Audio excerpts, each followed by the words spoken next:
Commander Marcus Blackwood watched the last crystal tower of Xerion Prime collapse into molten glass. The beautiful blue structures that had once reached toward the stars now pooled like water across the planet's surface. Smoke rose from what used to be cities filled with millions of beings who had dared to resist the Kethran Dominion. "Another world falls to our might," said Lieutenant Emma Hayes as she approached the commander's chair on the bridge. Her boots clicked against the metal floor of the massive warship Shadowfall. Through the enormous windows, dozens of other Kethran vessels floated in space like hungry sharks after a feeding. Marcus nodded but felt no joy in the victory. After 4 to 7 conquered worlds, the thrill of domination had faded into routine. The Xerions had put up a decent fight with their energy shields and crystal weapons, but they never stood a chance against 10,000 Kethran warships. No species ever did. "Sir, we have new orders from High Command," Emma said, handing him a datapad. The device hummed as it transmitted the encrypted message directly into his neural implants. Images and data flooded his mind, star charts, planetary scans, and intelligence reports about their next target. "Earth," Marcus said the alien word slowly. "Located in something called the Sol system. What do we know about these humans?" Emma consulted her own data. "Primitive species, sir. They have basic fusion technology and simple space travel. Our scouts report they cannot even travel faster than light. They have small colonies on their moon and the 4th planet, but nothing significant. Most interesting, they seem to fight among themselves constantly. Multiple governments, different languages, competing nations." Marcus studied the holographic display that materialized above his command console. The blue and green planet called Earth rotated slowly, looking peaceful and defenseless. White clouds swirled over vast oceans and brown continents. It reminded him of his own homeworld before the Dominion transformed it into a fortress of metal and conquest. "Population?" he asked. 8 billion humans, sir. Concentrated mostly on the land masses. Their largest cities hold maybe 20 million each. They use primitive projectile weapons and chemical explosives for warfare. Some nuclear capability, but nothing that could threaten our shields." The tactical display showed Earth's pathetic defenses, a few space stations, some orbital satellites, and what appeared to be experimental fusion-powered ships that moved like slugs compared to Kethran vessels. Marcus almost felt sorry for them. Almost. How long since their radio signals were first detected? Marcus asked, though he already knew the answer from the briefing data. "About 100 years, sir. They are a young species, barely beginning to explore beyond their home system. Intelligence suggests they have no knowledge of faster-than-light travel or advanced energy weapons." Marcus walked to the observation deck where he could see the full Kethran Armada. Ships stretched in all directions, sleek black destroyers bristling with plasma cannons, massive carriers holding thousands of fighter craft, and support vessels loaded with invasion troops. Each ship represented the pinnacle of military engineering, designed for one purpose: overwhelming force. The Dominion had perfected the art of conquest through sheer numbers and advanced technology. They never negotiated, never showed mercy, and never left survivors who might cause trouble later. When they finished with a world, it either served the Dominion completely or ceased to exist. "Sir, Admiral Vexkar is requesting a strategy meeting," Emma said, breaking into his thoughts. Marcus sighed. Admiral Vexkar commanded the Northern Battle Group and always pushed for maximum destruction. The alien took pleasure in watching civilizations burn, unlike Marcus who saw it as necessary but unpleasant work. "Tell the Admiral we will use standard protocol," Marcus replied. "Overwhelming force, complete surrender, or total annihilation. These humans get the same choice as every other species." As Emma walked away to relay the message, Marcus returned to studying the intelligence about Earth. The humans seemed so divided, fighting wars over resources and territory even as they took their first steps into space. Their technology progressed rapidly but chaotically, with different nations pursuing different approaches to space exploration. What puzzled him most were the ocean surveys. Earth's surface was mostly water, deeper than most worlds the Dominion had encountered. The human scanning equipment seemed primitive, barely able to map their own ocean floors. But something about those deep ocean readings nagged at him. The data showed unusual magnetic signatures and unexplained energy readings in the deepest trenches. Probably just natural phenomena, he muttered to himself. Volcanic activity or mineral deposits. A communication alert chimed on his console. The familiar face of High Command appeared, General Zethmore, Supreme Commander of Dominion Forces and architect of their expansion strategy. "Commander Blackwood," the General's gravelly voice filled the bridge. "The Earth operation is now Priority Alpha. Intelligence suggests this system may hold strategic value beyond a simple conquest. Marcus frowned. Strategic value, sir? The humans appear completely primitive. That is what makes them interesting, Commander. A species developing technology this quickly might possess hidden capabilities. We have encountered surprises before. Remember the Eldorian crystal matrices that nearly destroyed our Fifth Fleet? The memory made Marcus uncomfortable. The Eldorians had seemed helpless right up until they activated ancient defense systems that turned their entire planet into a weapon. It took 3 full battle groups to finally crack their shields, and the cost in Kethran lives had been enormous. Understood, sir. We approach with full caution. Good. Begin your approach to the Sol system.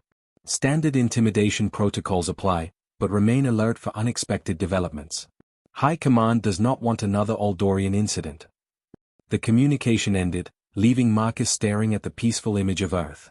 Something deep in his warrior's instincts whispered warnings, though he could not identify the source of his unease. Perhaps it was simply the routine nature of conquest finally wearing on him after decades of warfare. Helm, set course for Earth, he commanded. All ships, maintain battle formation.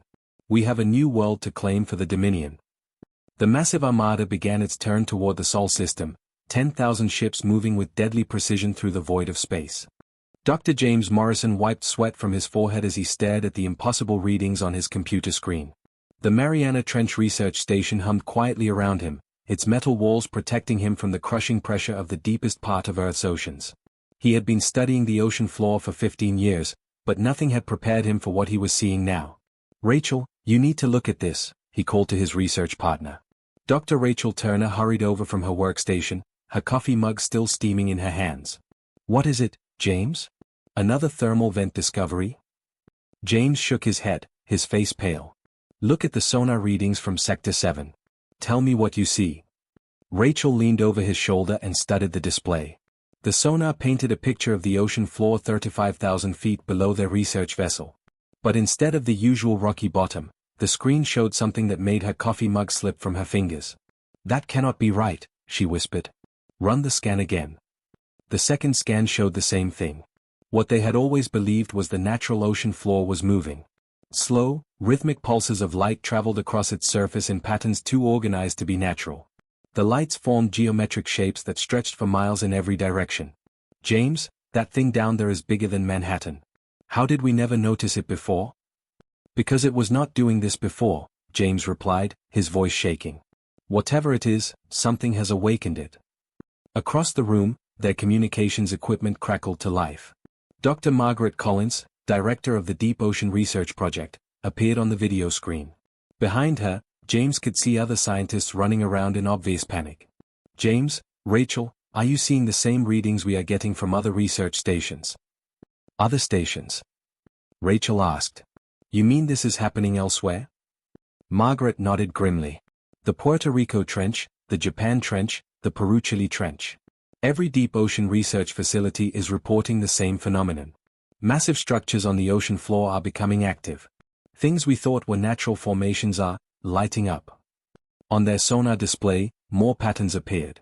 The lights were definitely communicating with each other now, sending pulses of energy back and forth across the ocean floor. James adjusted the sensors to get a clearer picture and gasped at what he saw. Margaret, you need to see this. These are not rock formations. Look at these edges, these curves. This looks like architecture. The enhanced sonar revealed structures that defied explanation. Massive curved surfaces that seemed to be made of some kind of living metal. Spires that twisted upward from the ocean floor like crystalline trees.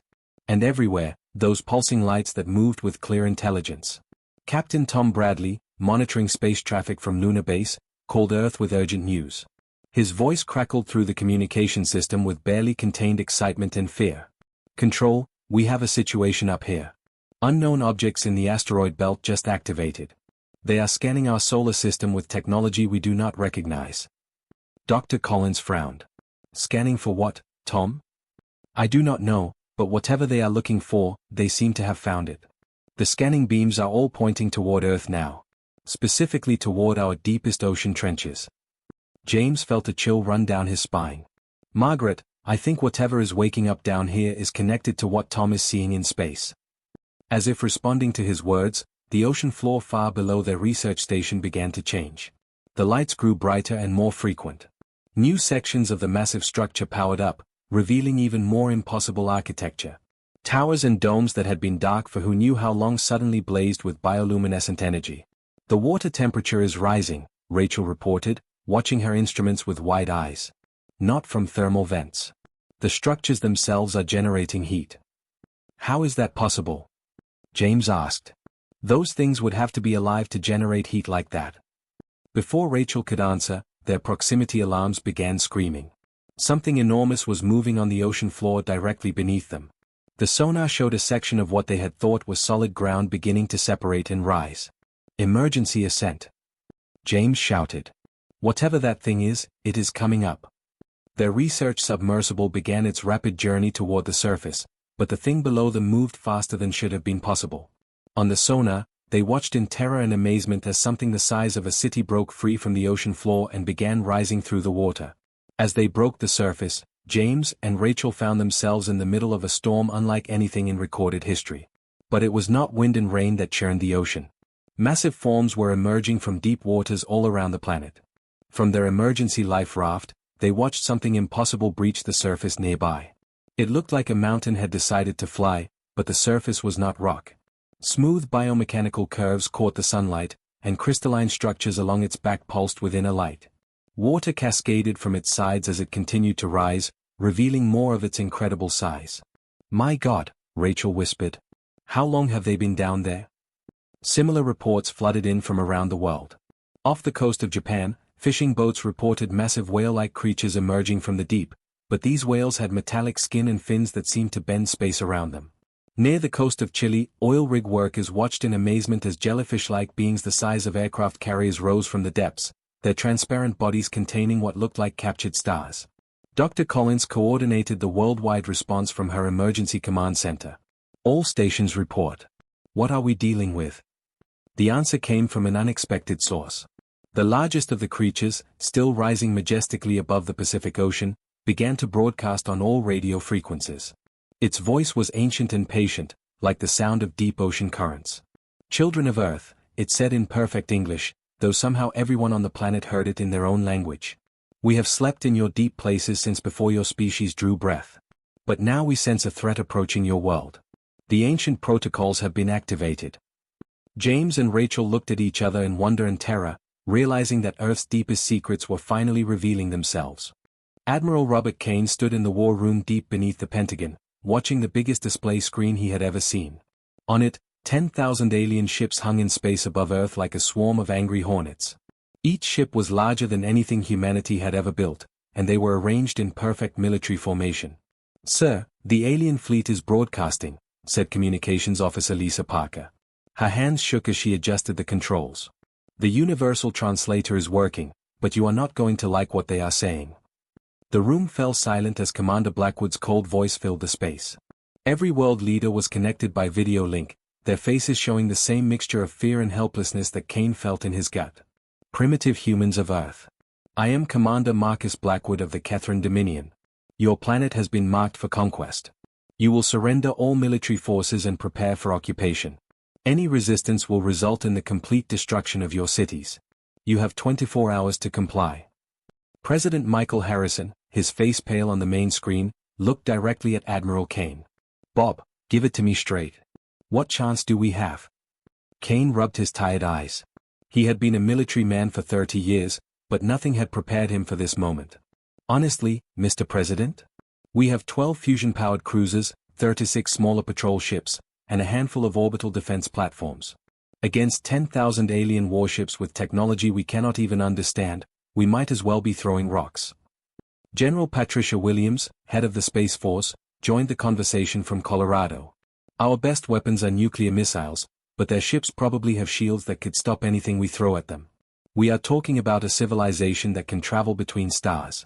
They must have defenses we cannot even imagine.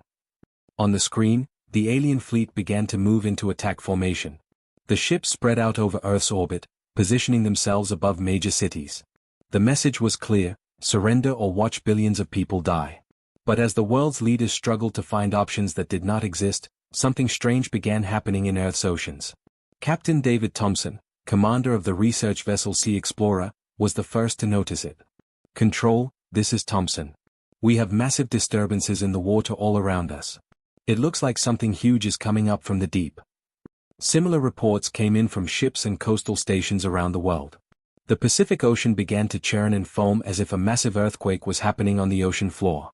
But this was not tectonic activity, something was rising from the deepest trenches. Dr. Rachel Turner, now safely aboard a rescue ship after her underwater research station was evacuated, watched in amazement as the water around them began to glow with bioluminescent light. "Admiral Kane, you need to see this. Something is happening to our oceans." The first creature breached the surface off the coast of California. Captain Thompson could barely find words to describe what he was seeing. "Control, I need you to understand that I am completely sober when I tell you this. Something the size of a city just came out of the ocean, and it is flying." The being that emerged looked like a fusion of biology and technology that should not have been possible. Its body was sleek and whale-like, but its skin appeared to be made of living metal that shifted between silver and deep blue. Crystalline fins along its sides caught the sunlight and seemed to bend the light in impossible ways. Most amazing of all, it moved through the air as easily as it had moved through water. More creatures emerged around the globe. From the Atlantic came beings that looked like massive jellyfish, their transparent bodies pulsing with contained energy that looked like captured starlight. The Indian Ocean gave birth to creatures with shells like giant nautiluses, but these shells were made of what appeared to be grown crystal that sang with musical tones as they moved. President Harrison stared at the reports flooding in from around the world. "What are we looking at here? Are these Earth creatures, or more aliens?" The answer came directly from the largest being, now hovering majestically above the Pacific. It spoke on all radio frequencies simultaneously, its voice ancient and powerful like the sound of deep ocean currents. "Catherine Dominion," the creature said, and somehow everyone listening knew it was addressing the alien fleet above. "You have made a grave error. This world is under our protection." In space, Commander Blackwood stared at his tactical display in confusion. His sensors were detecting massive energy signatures emerging from Earth's oceans, but the readings made no sense. "Lieutenant Hayes, what am I looking at?" "Sir, I count at least 50 large biomechanical entities rising from the planet's surface. Their energy output is, sir, it is off our scales. Each one is generating more power than our entire fleet." The largest creature continued its broadcast, and now its words were directed at Earth as well. "Humans of this world, we are the ancients who chose your planet as our resting place long before your species existed. We have watched you grow and develop, testing your nature through challenges you never recognized." Dr. James Morrison, listening from his emergency evacuation ship, felt his scientific mind struggling to process what he was hearing. "They have been here the whole time. Sleeping in our deepest oceans, watching us." The ancient's voice carried across every communication channel on Earth. "Your species has shown qualities that are rare in the galaxy: creativity in the face of problems, adaptation to new challenges, and most importantly, compassion for other living beings. You have earned the right to call this garden world your home." Now the creature addressed the alien fleet directly, and its tone changed to something that made even hardened military officers feel a chill of fear. "Catherine Dominion, you represent everything we have chosen to stand against. Your empire built on conquest and cruelty ends here. Withdraw from this system immediately, or face the consequences of awakening the deep." Admiral Kane watched his radar screens as more creatures emerged from every ocean on Earth. Each one was easily the size of the largest alien ships, and there seemed to be no end to them. "Mr. President," he said quietly, "I think Earth just got some very powerful allies." Commander Marcus Blackwood gripped the armrest of his command chair as he stared at the massive creature floating peacefully in Earth's upper atmosphere. The being was easily 3 times the size of his flagship, its biomechanical surface rippling with patterns of light that hurt his eyes to look at directly. His pride as a Kethran warrior demanded a response to this obvious challenge. "Sir, perhaps we should attempt communication first," suggested Lieutenant Emma Hayes, her voice uncertain. "These creatures claim to protect this world. Maybe we can negotiate." Marcus slammed his fist on the console. "The Kethran Dominion does not negotiate with primitives, whether they are human or these, whatever they are. We have conquered 4 to 7 worlds using overwhelming force. These sea monsters will learn to fear us like all the others."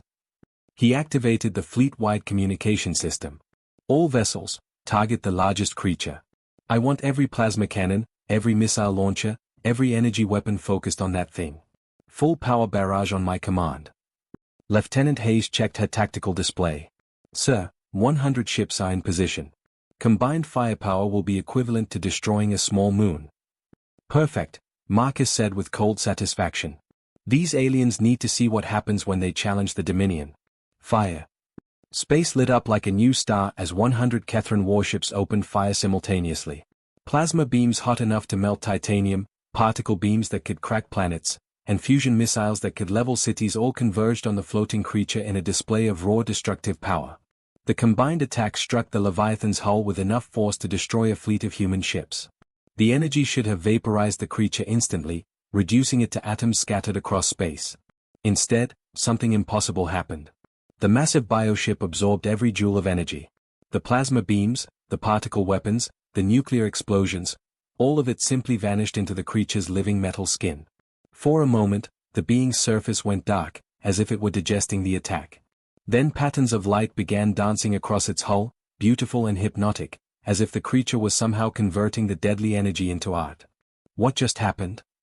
Marcus whispered, his confidence shaking for the first time in decades. Sir, our sensors show 0 damage to the target, Hayes reported, her voice filled with disbelief. The energy readings suggest it absorbed our entire attack and is somehow processing it. The Leviathan's response was swift and precise. Tendrils of pure energy erupted from its body, but these were not the crude weapons of destruction that the Kethrans understood. These beams moved with surgical precision, reaching across space to touch each attacking vessel with delicate care. Captain David Chen, commanding the destroyer Darkwing, felt his ship shudder as one of the energy tendrils made contact with his hull. All systems failing, he shouted into his communicator. Engines dead, weapons offline, life support switching to emergency power. Across the Kethran fleet, the same thing happened to every ship that had participated in the attack. The creatures were not destroying the vessels, they were simply turning them off, like a parent taking toys away from misbehaving children. Captain Tom Bradley, watching from Lunar Base, could barely believe what his instruments were showing him. Admiral Kane, are you seeing this? Those energy beams are disabling the alien ships without harming the crews. It is like the creatures are being careful not to kill anyone. More Leviathans emerged from Earth's oceans, each one unique and impossible. Admiral Kane watched from his command center as his screens showed creatures that challenged every assumption about life in the universe. Some looked like massive whales with crystalline fins that seemed to cut holes in space itself.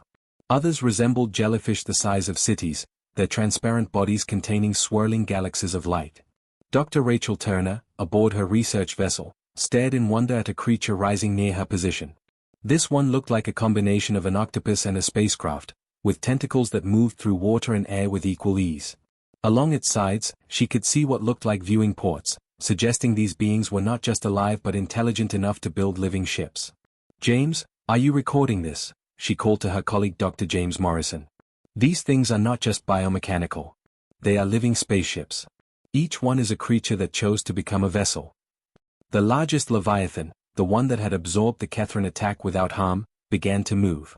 It glided through space with grace that made the alien warships look clumsy and primitive. As it moved, more energy tendrils reached out, touching ship after ship in the Kethran fleet. Commander Blackwood watched in growing horror as his mighty Armada was systematically disabled. These were the most advanced warships in the galaxy, equipped with shields that could stop planet-killing weapons and engines that could cross interstellar distances in days. Yet these creatures were shutting them down as easily as turning off lights. Sir, we have lost power to 60% of the fleet, Hayes reported. The creatures are not destroying our ships, but they are leaving them completely helpless. A new creature emerged from Earth's deepest ocean trench, this one different from all the others. It looked like a living mountain of crystal and metal, covered in spines that crackled with contained lightning. As it rose from the water, it began to sing, a deep, harmonic tone that seemed to resonate through space itself. The song had an immediate effect on the Kethran fleet. Ships that were still operational began to experience system failures as the harmonic frequency interfered with their technology. More importantly, the crew members began to feel something they had not experienced in their lifetimes of conquest, genuine fear. These are not just large animals, Marcus said quietly, finally understanding what they faced. These are ancient intelligences. Beings that have lived long enough to master both technology and biology in ways we cannot comprehend. Lieutenant Hayes looked at her commander with growing panic. Sir, what are your orders? Marcus stared at the display showing dozens of creatures surrounding his fleet, each one capable of disabling his most powerful ships without effort.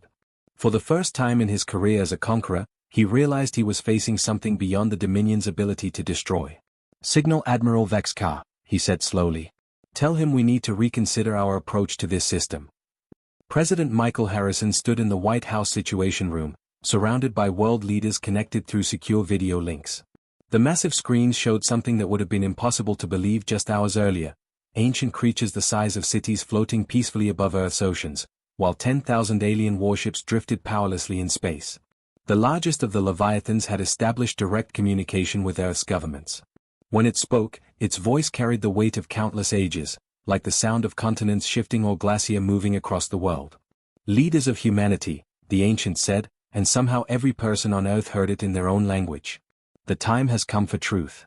We are the wanderers, the first travelers, who sailed between galaxies when your sun was young. We chose your world as our resting place not for its oceans, but for what we sensed would grow here." Dr. James Morrison, still aboard his research vessel in the Pacific, listened with scientific wonder and growing understanding. "Rachel, they have been studying us. All this time, they have been watching human development." The ancient's voice continued, patient and kind. "Your species faced many tests that you never recognized as such. Natural disasters that could have destroyed your civilization, but instead taught you to work together. Wars that could have ended your growth, but instead showed you the value of peace. Each challenge revealed more of your true nature." Admiral Robert Kane, coordinating the military response from his command center, found himself asking, "What did they see in us?" As if hearing his question, the Leviathan answered, "Creativity where others show only imitation. When faced with problems, humans find new solutions rather than repeating old failures. Adaptation where others show only rigid thinking. Your species changes and grows instead of remaining stuck in ancient patterns." Dr. Rachel Turner watched in amazement as smaller creatures began emerging from ocean depths around the world. These beings were different from the massive Leviathans, more delicate, almost flower-like in their beauty. They moved through water and air like living art, their bioluminescent bodies painting patterns of light across the sky. "But most important," the ancient continued, "your species shows compassion. Even in your darkest moments, humans choose to help other living things. You save animals from extinction, you care for your sick and elderly, you create art to celebrate beauty rather than conquest." In space, Commander Marcus Blackwood listened to every word from his disabled flagship. His tactical officer Lieutenant Emma Hayes watched the alien transmission with growing understanding. "Sir, they are not just protecting Earth from us. They are explaining why Earth deserves protection." Marcus felt something he had not experienced since childhood: shame. The Kethran Dominion had built its empire on the belief that might made right, that advanced civilizations had the duty to conquer primitive ones. But these ancients possessed technology that made the Dominion look like children playing with toys, and they used it only to protect, never to conquer. The largest Leviathan now turned its attention to the Kethran fleet. When it spoke to the aliens, its tone changed to something that made even battle-hardened warriors feel cold fear. "Kethran Dominion, your empire represents everything we have chosen to oppose. You spread through the galaxy like a disease, destroying the unique beauty of each world you touch. You turn living planets into factories and reduce proud species to slaves." More ancients emerged from the depths, each one a masterpiece of biomechanical evolution. Some resembled whales with crystalline fins that seemed to bend space around them. Others looked like jellyfish made of living starlight, their transparent bodies containing miniature galaxies that pulsed with their heartbeats. Captain Tom Bradley, monitoring from Lunar Base, counted over 200 of the creatures now visible around Earth. "Admiral Kane, each one of these beings is generating more power than our entire space program. If they wanted to destroy the alien fleet, they could do it without effort." But the ancients were not interested in destruction. The largest creature continued its message to Commander Blackwood and his disabled armada. "You have a choice, children of Kethra. Return to your worlds and release every species you have enslaved. Transform your empire from one of conquest to one of cooperation. Learn what these humans are beginning to understand, that true strength comes from creation, not destruction." Marcus looked around his bridge at his crew. These were warriors who had never known defeat, soldiers trained from birth to serve the Dominion without question. But now they faced beings so powerful that resistance was meaningless, and so wise that their words cut deeper than any weapon. "And if we refuse?" Marcus asked, though he already knew the answer. The ancient's response was gentle but absolute. Then you will discover what happens when the deep places of the universe awaken fully. We have slept for millions of years, but we can remain active for millions more. Your choice is simple: evolve or be removed. Lieutenant Hayes checked her communication systems. Sir, we are receiving surrender requests from ships throughout the fleet. Admiral Vexkar himself is requesting permission to begin withdrawal. Marcus closed his eyes and made the hardest decision of his military career. The Kethran way was to fight until death rather than surrender, but these creatures offered something more valuable than victory: the chance to become something better. Signal the fleet, he said quietly. All ships prepare for immediate withdrawal from Earth's solar system. Send a message to High Command: Earth is permanently off limits. And he paused, struggling with words that went against everything he had been taught. Begin preparations to discuss the release of all conquered territories. As the Kethran fleet began its slow retreat, the ancients settled back toward Earth's oceans. But they did not disappear completely. Some remained visible on the surface, their bioluminescent bodies creating new patterns of light that could be seen from space. President Harrison spoke for all of humanity when he addressed the Leviathans directly.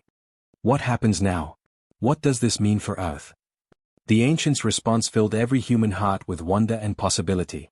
Now, children of Earth, your real journey among the stars begins. You are no longer alone in the universe, and you are no longer unprotected. The garden world is yours to tend, but the galaxy awaits your unique gifts. Dr. Morrison looked up at the creatures floating peacefully above the Pacific and smiled. Humanity had just learned they were part of something far greater than they had ever imagined, and their greatest adventures were just beginning.